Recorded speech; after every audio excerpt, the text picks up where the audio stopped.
I'm begging you.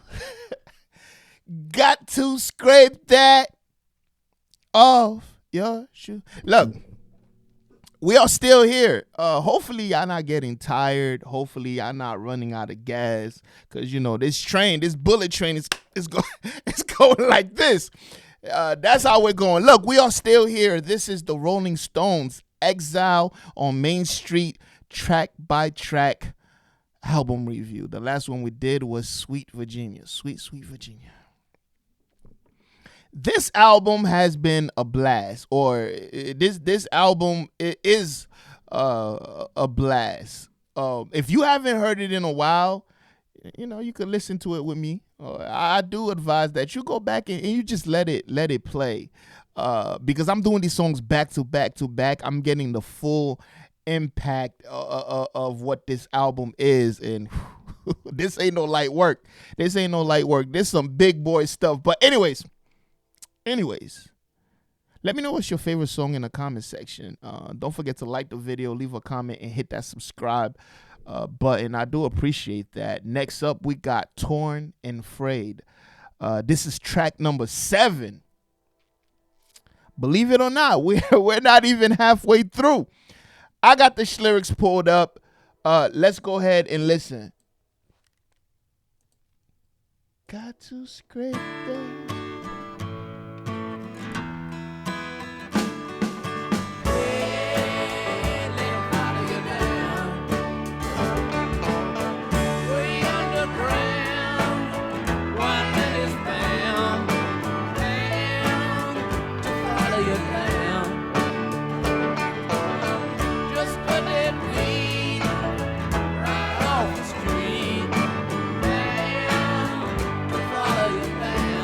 That's a good melody right there. It's catchy.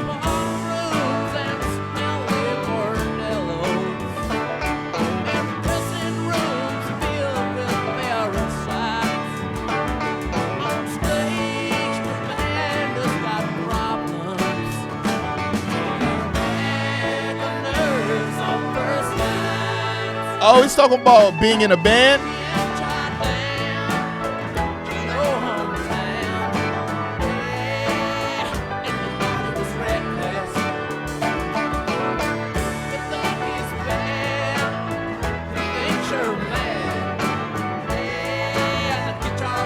Gets restless.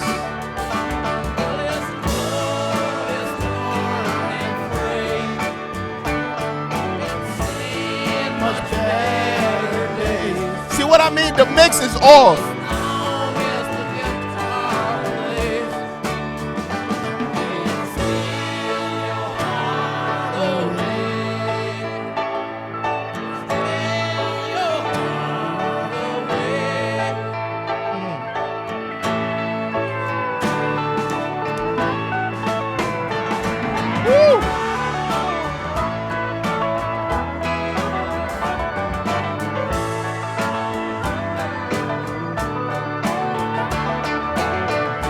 I love how that guitar came in.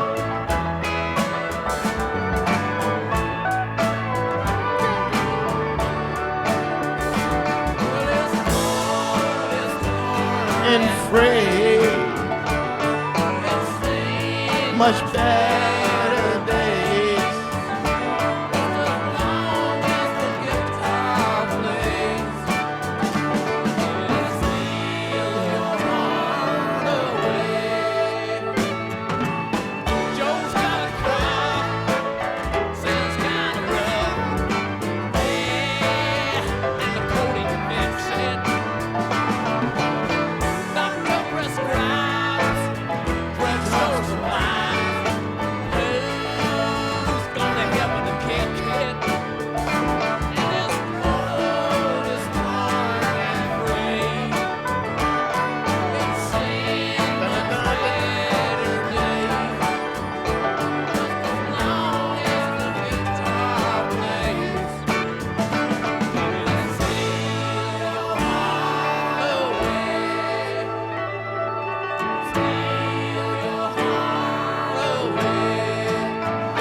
You hear the bass? Ooh.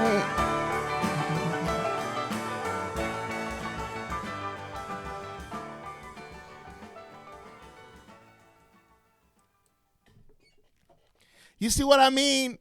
This mix is probably the worst mix I've heard on this album. Y'all haven't been hearing me talk about the mix.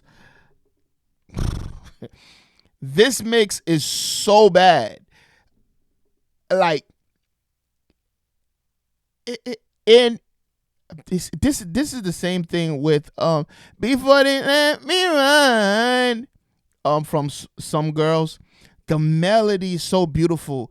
It's so catchy. Of course, just like "Make Me Run" now is one of my favorite songs because I've heard it so many times. I get what's going on, but like it's a bad first experience. Just like this is a bad first experience because when you're listening to the freaking song, you can't hear what Mick Jagger is saying. Like, it's so drowned. And it's so far in the back, the piano is running into the guitars. And it's not a great experience, especially when you have headphones that are picking that stuff up so loud. The melody is a banger. It actually has a nice story line to it about this band and this guitar player who's kind of going through it, being on stage and living that life, and the doctor prescribes him drugs, and I'm pretty sure he gets hooked onto that drug, but at the same time when the guitar plays, that's it, it steals your heart away. He still catches you with the melodies of his instrument. Beautiful. Even the melody is torn and frayed,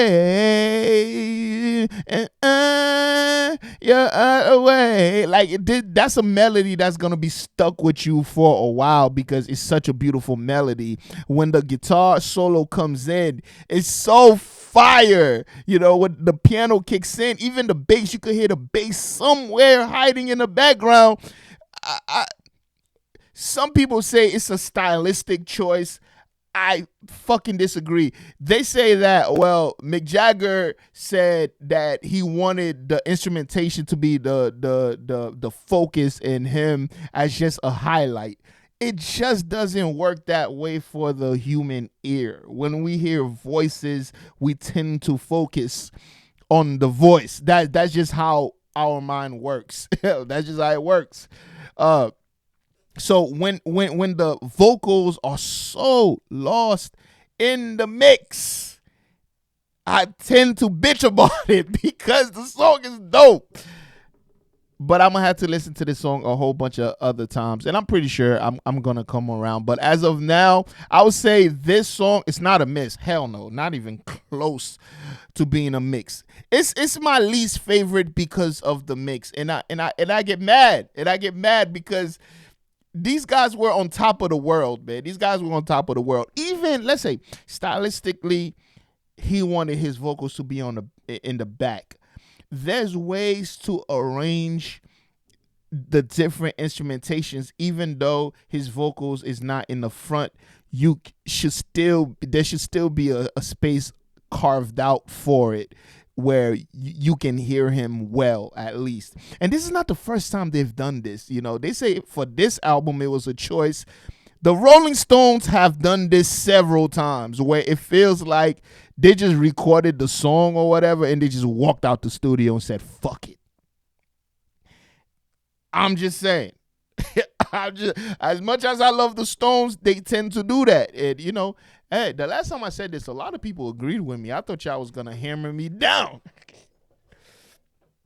But as far as song-wise, it's not a miss. It's just a big pet peeve of mine because I know these guys, they're spending millions and millions of dollars on these records, and sometimes I wonder, where did that money go?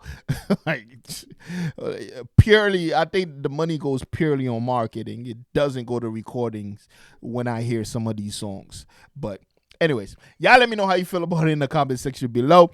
Also, let me know about what I said. If I'm wrong, tell me that I'm wrong. It's just my experience, and I gotta keep it a buck. I gotta keep it 100 with you. When it's love, it's love. When it's time to be a critic, I'm very critical. I'm very critical. It's not that serious. It's not that serious. Anyways, like the video, hit that subscribe button, and I'll see you in the next one. And guess what? You better be there. Peace.